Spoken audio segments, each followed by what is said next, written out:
মকর রাশি কালপুরুষের দশম রাশি এবং চরম বাস্তববোধ সম্পন্ন রাশি। এই রাশির মানুষরা অত্যন্ত পরিশ্রমী, কিন্তু তাদের পরিশ্রমের সঠিক মূল্য তারা জীবনে খুব একটা পায় না। কেন পায় না তার বিশেষ 10টি কারণ এই ভিডিওটিতে আমি উল্লেখ করব, এবং একই সাথে 10টি সহজ দোষ এবং তার সমাধান কিভাবে আপনি নিজেই করতে পারেন এই বিষয়টি কমপ্লিট অ্যানালাইসিস করার চেষ্টা করব। আশা করি ভিডিওটি কমপ্লিটলি দেখলে আপনার উপকারে আসবে। নমস্কার, আরও একটি নতুন ভিডিওয় আপনাদের স্বাগত জানাই। আমি শ্রী বিশ্বজিৎ। মূল আলোচনায় যাবার আগে আপনাদের কাছে ছোট্ট একটা অনুরোধ, চ্যানেলটি সাবস্ক্রাইব করে বেল আইকনটি প্রেস করে রাখুন, এবং ভিডিওটি দেখার পর উপকারী মনে হলে অবশ্যই লাইক করার সাথে সাথে বেশি বেশি করে শেয়ার করে দেবেন। মকর রাশির 1 নম্বর যে ভুল সেটি হচ্ছে অতিরিক্ত কন্ট্রোল করার প্রবণতা। দেখুন, মকর রাশি সবসময় চায় তার আশেপাশের মানুষজন সবসময় তার কথা শুনে চলুক। সে যেটা ভালো মনে করে সেটাই তার ফ্যামিলির মানুষজন বা অফিসের কলিগ তারা করুক, কিন্তু প্রত্যেক মানুষের মধ্যে একটা নিজস্বতা রয়েছে। আর মকর রাশির সবচেয়ে বড় ভুল অপরের স্বাধীনতাকে হরণ করতে চাওয়া, যার ফলে কিন্তু ফ্যামিলিতে ডিস্টারবেন্স এবং কর্মক্ষেত্রেও সঠিক রেজাল্ট মকর রাশি পায় না। তার ফলে মকর রাশি কিন্তু যে জায়গায় পৌঁছানোর কথা তার থেকে অনেকটা দূরেই থেমে থাকতে বাধ্য হয়। নাম্বার 2, যে নেগেটিভ বা কুপ্রভাব মকর রাশির মধ্যে রয়েছে সেটি রয়েছে আবেগ চাপা দেওয়ার প্রবণতা।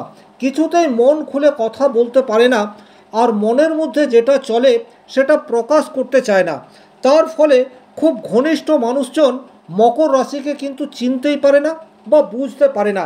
সামনের কোনো প্রিয়জন মকর রাশির মানুষের আবেগ সেটা ধরতে পারে না। মকর রাশির চাওয়া পাওয়া তাই সাধারণ মানুষের কাছে গুরুত্বহীন হয়ে পড়ে, এবং মকর রাশি নিজে নিজেই হীনমন্যতায় ভুগতে থাকে। এটি হচ্ছে মকর রাশির 2 নম্বর দোষ। মকর রাশির 3 নম্বর যে দোষটি দেখতে পাওয়া যায় সেটি হচ্ছে আপাত শান্ত হলেও এরা রেগে গেলে অত্যন্ত ভয়ঙ্কর রূপ নিয়ে ফেলে। সাধারণত মকর রাশির জাতক জাতিকা খুব একটা ক্রোধী নয়, বরং এরা আপাত শান্ত নিরীহ, নিজের কর্মে সদা ব্যস্ত। কিন্তু আকস্মিক রেগে গেলে এদেরকে কন্ট্রোল করা যায় না। সেইরূপ পরিস্থিতিতে এরা কিন্তু হিতাহিত জ্ঞান শূন্য হয়ে চরম কোনো ভুল সিদ্ধান্ত নিয়ে ফেলে, এবং যার খেসারত তাদেরকে দীর্ঘদিন ধরে দিতে হয়। নাম্বার 4, যে নেগেটিভ দোষ এই জাতকের মধ্যে দেখতে পাওয়া যায় সেটি হচ্ছে খুব বেশি বাস্তববাদী। দেখুন, আপনাকে বাস্তববাদী হতে হবে, বাস্তবের সাথে তাল মিলিয়ে চলতে হবে। এটা একটা অত্যন্ত ভালো গুণ, কিন্তু সেই বাস্তববাদী যখন অতিরিক্ত আকার নেয় তখন কিন্তু জীবনের মানে সেটা পরিশ্রম ছাড়া আর অন্য কিছু থাকে না।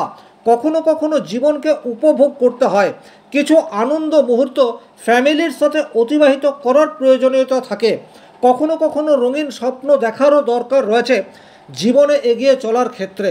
কিন্তু মকর রাশি এই সব জায়গাগুলি থেকে নিজেকে অনেকটা দূরে সরিয়ে রাখে। আপনি ভাবছেন আমি হয়তো দোষের কথাগুলিই বলছি, কিন্তু না, ভিডিওর শেষে এর অত্যন্ত সহজ সমাধান সেই বিষয়গুলিও আপনাদের সামনে নিয়ে আসব। 5 নম্বর যে নেগেটিভ ইম্প্যাক্ট এই জাতক জাতিকাদের মধ্যে বেশি মাত্রায় দেখতে পাওয়া যায়, এরা ব্যবহারে কিন্তু অনেক বেশি নিষ্ঠুর হয়ে যায়, বা ঠান্ডা প্রকৃতিরও বলতে পারেন। নিষ্ঠুর কথাটি এই জন্যেই বললাম কারণ এরা মুখের উপর রূঢ় কথা বলতে পিছপা হয় না।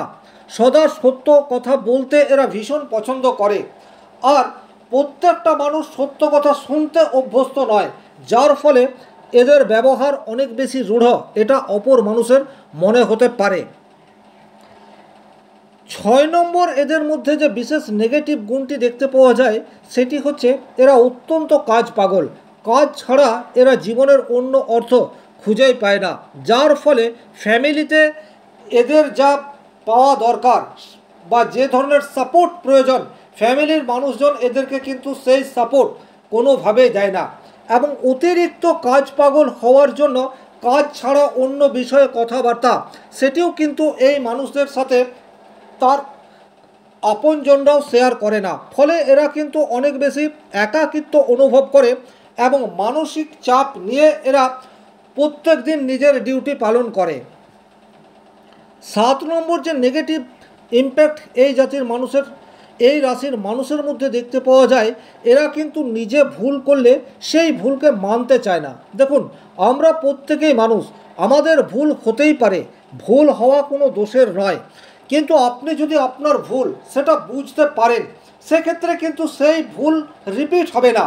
কিন্তু মকর রাশি কখনোই তার নিজের ভুল স্বীকার করতে চায় না, তার ফলে কিন্তু ভুলের রিপিট এরা বারংবার করেই থাকে। 8 নম্বর যে নেগেটিভ ইম্প্যাক্ট এই রাশির মধ্যে বিশেষভাবে দেখতে পাওয়া যায়, এরা অত্যন্ত সেন্সিটিভ বা আবেগপ্রবণ। এদের আবেগ অনেক বেশি রয়েছে, কিন্তু তার বহিঃপ্রকাশ নেই। এরা গোপনে নিজের মধ্যেই আবেগকে কন্ট্রোল করে রাখার চেষ্টা করে, তার ফলে জীবনের সুন্দর সুন্দর মুহূর্তগুলো এরা কিন্তু সেই অর্থে উপভোগ করতে পারে না। 9 নম্বর যে নেগেটিভ ইম্প্যাক্ট এই রাশির মধ্যে দেখতে পাওয়া যায়, এরা ভীষণ রকম সমালোচক। এরা কথা বলতে ভালোবাসে, কিন্তু একই রকমভাবে খুঁতখুঁতে স্বভাবের জন্য প্রত্যেকটি কাজের মধ্যে একটা নেগেটিভ দিক এরা খুঁজে বের করে নেয়, যার ফলে এদের মন জুগিয়ে চলা সেটি সাধারণ মানুষের পক্ষে অসম্ভব হয়ে যায়। ফ্যামিলিতে ডিস্টারবেন্স, মা বাবা, স্বামী স্ত্রী এদের সাথে সুসম্পর্কের অভাব এটি হামেশাই ঘটতে দেখা যায়। এবং নম্বর 10 যে নেগেটিভ ইম্প্যাক্ট এদের মধ্যে অতিরিক্ত মাত্রায় রয়েছে, সেটি হচ্ছে সামান্য বিষয়েও অতিরিক্ত চাপ নিয়ে ফেলা। হয়তো আপাত নিরীহ কোনো ঘটনা যেটি সময়ের সাথে সাথে অটোমেটিক রিমুভ হয়ে যাবে, কিন্তু মকর রাশি সেই সামান্য ঘটনাকে অনেক বড় করে দেখার প্রবাবিলিটি নিজের মনের মধ্যে তৈরি করে নেয়, যার ফলেও কিন্তু সামান্য ছোট্ট বিষয় এদের কাছে অনেক জটিল হয়ে দেখা দেয়। তাহলে এই ছিল 10টি বাছাই করা মকর রাশির ভুল। আপনি যদি মকর রাশির জাতক হয়ে থাকেন, সেক্ষেত্রে দেখুন এই 10টি ভুলের মধ্যে কোন কোন ভুল আপনার মধ্যে রয়েছে, কমেন্ট বক্সে লিখে জানাতে পারেন। তবে ভুল মানুষ মাত্রই করে থাকে, রয়েছে এর সঠিক প্রতিবিধান বা প্রতিকার। আমি জ্যোতিষের বাইরে গিয়েও সামান্য কিছু ঘরোয়া আচার ব্যবহারে পরিবর্তন এনে কিভাবে আপনি আপনার সমস্যা থেকে মুক্ত হতে পারেন, এইরূপ 10টি পয়েন্ট আপনাদের সামনে এক এক করে রাখছি। আপনারা যদি এই সমাধানগুলি ফলো করেন, সেক্ষেত্রে অবশ্যই আপনাদের জীবন অনেক বেশি মধুর হতে পারে। নাম্বার 1 যেটি করবেন, দেখুন মকর রাশির অধিপতি গ্রহ হচ্ছে শনিদেব। আপনারা প্রত্যেক দিন একটা নির্দিষ্ট সময় মেনে হনুমান চালিসা পাঠ করা শুরু করে দিন। যদি হনুমান চালিসা পাঠ করতে না পারেন, সেক্ষেত্রে হনুমান চালিসা শ্রবণ করতে পারেন, তাতেও কিন্তু পজিটিভ রেজাল্ট আসবে। 2 নম্বর যেটি আপনারা করতে পারেন, সেটি হচ্ছে শনিদেবের গুরু হচ্ছে দেবাদিদেব মহাদেব।